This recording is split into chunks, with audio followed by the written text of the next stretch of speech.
ஜடைய யார் போட்டு விடுறா? ஒருவேளை எங்க அண்ணன் நைஸா வந்து எனக்கு ஜடை போடுறாரு போல இருக்கு.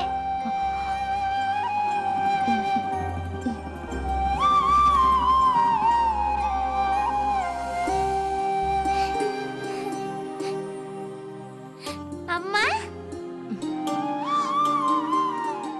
ஹே ஜாலி ஜாலி, ஹே ஜாலி ஜாலி, ஹே ஜாலி ஜாலி, ஹே ஜாலி ஜாலி, ஹே ஜாலி ஜாலி. அட பரவாயில்லையே அம்மா, அப்படியே நீங்க அண்ணா மாதிரியே ஜடை போட்டு விட்டுருக்கீங்க. உனக்கு ஜடை போட்டாச்சு, போய் டிஃபன் சாப்பிடு.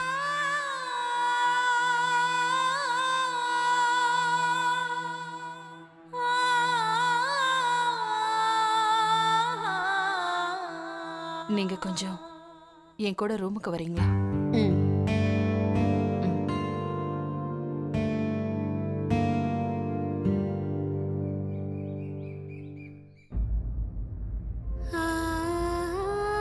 அண்ணா, உங்களை பார்க்காமயே நான் இங்க இருந்து போகணுமா?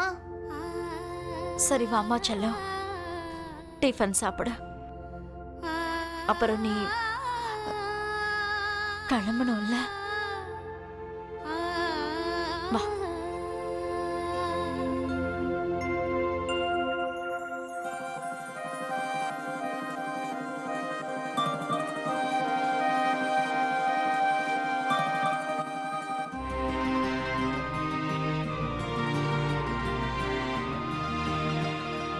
இதுல கொஞ்சம் நகைங்க இருக்கு, நாட்டாம எனக்காக செஞ்சு வச்சது. இனிமே இது எனக்கு தேவையா இருக்காது.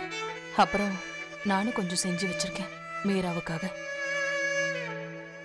நான் என்ன நினைச்சேன்னா, அவளோட கல்யாணத்துக்கு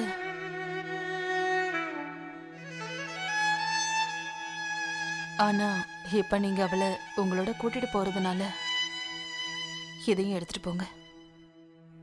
எப்படி ரத்னா, எப்படி இதையெல்லாம் உங்களால செய்ய முடியுது? நீங்க என்ன செஞ்சுக்கிட்டு இருக்கீங்க? மீரா என் பொண்ணோட பொண்ணுன்னு எப்படி இந்த விஷயத்தை மறக்க முடிஞ்சது? உங்க சக்களத்தியோட பொண்ணு, அப்படிப்பட்டவளோட பொண்ணு, அவ உங்க வீட்டையே சிதற அடிச்சிட்டா. உங்க குடும்பமே சின்ன பின்னம் ஆயிடுச்சு. எப்படி நீங்க அதை மறந்தீங்க? உண்மையை சொல்லட்டுமா, என்னால அந்த விஷயத்தை மறக்க முடியல.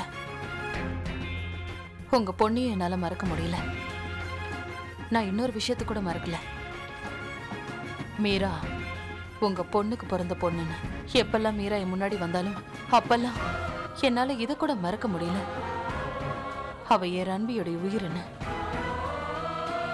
அவனுடைய சுகம் சந்தோஷம் எல்லாமே எல்லாமே அவதான். இப்போ எந்த விஷயம்தான் என்னை அமைதிப்படுத்திட்டு இருந்துச்சு. எனக்கு உங்க மேல எந்த கஷ்டமும் இல்ல. நீங்க மீராவை இங்க இருந்து கூட்டிட்டு போறீங்கிற விஷயத்தை தவிர, என் ரன்வியை விட்டு தூரமா, இந்த வீட்டை விட்டு தூரமா, இந்த ஊரை விட்டு தூரமா